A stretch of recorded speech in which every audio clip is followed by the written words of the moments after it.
time, put me in, coach. Today we're talking about the biggest disappointment in this year's playoffs. You know who I am. Y'all know who I am. Now, I'm interested to know, how do you guys feel? Which was a bigger disappointment for you? Number one, we have the Nets being swept. I thought the Nets would actually be in the NBA Finals, but to see them get swept by the Boston Celtics. Now, I didn't realize it at the time, but the Celtics actually turned it on towards the end of the season, where they actually became probably the best team in the NBA. So the fact that they swept the Nets really shouldn't have been a surprise, but the reason it was a surprise is because we're talking about KD and Kyrie. How did that happen? Kyrie had games where he was amazing, and I was like, okay, Kyrie is well rested because he did not play the majority of the year, so he should have, his legs should be fresh, and he should be ready to come in and play. Now, as far as the team camaraderie and the team chemistry goes, this is not a defensive minded team, so Kyrie coming in to do what Kyrie does should not have affected the team that much, because, I mean, we're talking about a Steve Nash type of offense, which in my mind is really just a running gun, which would fit Kyrie well if he was playing the point guard position.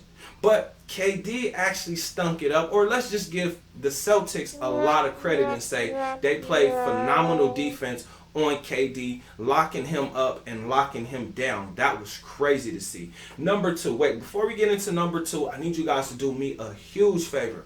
Like this video, subscribe to the channel, and share this video like an assist, because here we're talking basketball. So you're going to get commentary, highlights. Most importantly, we're going to cover the biggest stories in the world of basketball. So without further ado, let's get right back to this countdown. Number two, Ja Morant getting hurt during the playoffs. This was huge because I was looking forward to seeing what Ja Morant was going to do, especially because he put on a show throughout the season, and he put on an even bigger show in the NBA All-Star game, where he did that crazy 360 dunk, and I was just jumping out of my seat like, wow, this guy is finally here. But one thing I always worry about with Ja is he uses his athletic ability. He relies on his athletic ability a little bit too much for me, especially playing the point guard position, because the point guard position is supposed to actually set up everybody else, make sure everybody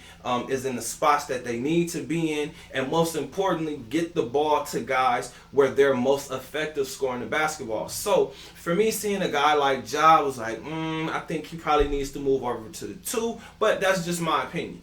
It looked like the Grizzlies played better without Ja, which is going to be very, very interesting, because Tyus Jones has shown that he could actually be a starting point guard because he plays the position well. He makes sure that the guys who are open and need to get the ball in scoring positions, they get the ball, and they did not lose much throughout the regular season, and they gave the Warriors a run for their money.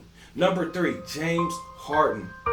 The reason why this was such a disappointment for me is because I thought that James Harden and Embiid would be unbeatable. I mean, you had James Harden with the legendary step back that people have not really figured out how to defend, especially because he was getting all those fouls called. But when they changed the rule on him, actually, I'm going to tell you guys this. When it comes to that hamstring, because I injured my hamstring around the same time that he did, and then I re-injured it around the same time he did, and I can tell you guys this. It does mess with your confidence, especially when you get tired or when you feel like you're dehydrated or thirsty, because that's when you know something is going to blow out. And for me, now I make sure that I stay hydrated. I drink Pedialyte now because it's going to hydrate me a lot faster than water or Gatorade or Powerade or any of that other stuff. And it has actually helped me out a lot. And I'm not recommending that to anybody. I'm just saying that's what I personally do. Number four, I cannot believe, and this is a huge disappointment for me, because I thought that the Suns would actually be back in the NBA Finals. Although I did pick the Warriors to beat the Suns, I'm disappointed that Chris Paul had such a terrible performance in these playoffs when they needed him the most. Because now I know the Suns have to be looking at themselves and saying, man, we just gave this guy this huge contract. What are we going to do now? They have to be looking at Chris Paul and saying, what the hell are we going to do now? We're stuck with this guy for the next few seasons because we gave him all this money. So it's going to be interesting to see, are they going to figure out a way to restructure his contract? Are they going to trade him? Because, I mean, he kind of showed that he's unreliable when you need him the most. He's a phenomenal player, one of the greatest point guards to ever play the game. He is the point guard, but something is just not right. I mean, my dad said that, you know, he has that stigma on him, and it looks like he's going to end up like Karl Malone and John Stockton. Reggie Miller and those guys, some of the greatest players to never win a championship. Now, I think it's possible for him to win a championship, but he's going to have to probably go to a different team where the team isn't very reliant on him and what he does. But I believe that's going to involve him taking a significant pay cut because his role is not going to be as big. Maybe it shouldn't be as big because he's mainly a passer. He's mainly a setup guy, but he can score. So I'm going to say maybe he got hurt, and maybe that's the reason why he had a terrible series against the Mavs. I mean, that was just strange to see, especially because they were actually favored to make it back to the NBA Finals. Give credit where credit is due. Luka went crazy. Now, we have the Bucks.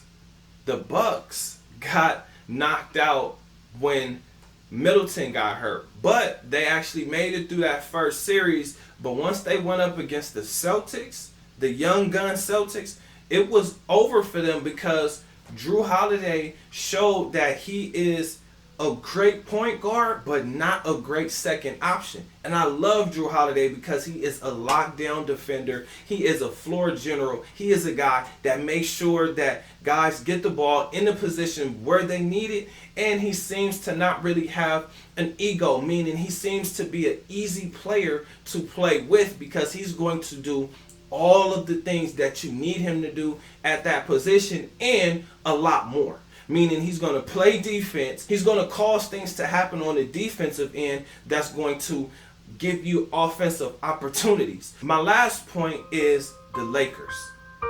I'm so disappointed that my Lakers did not make the play-in tournament, didn't make the playoffs this year. I'm just wondering what the hell happened and what the hell are we going to do coming into this next season. I'm interested to know, how do you guys feel? What was the biggest disappointment in these NBA playoffs?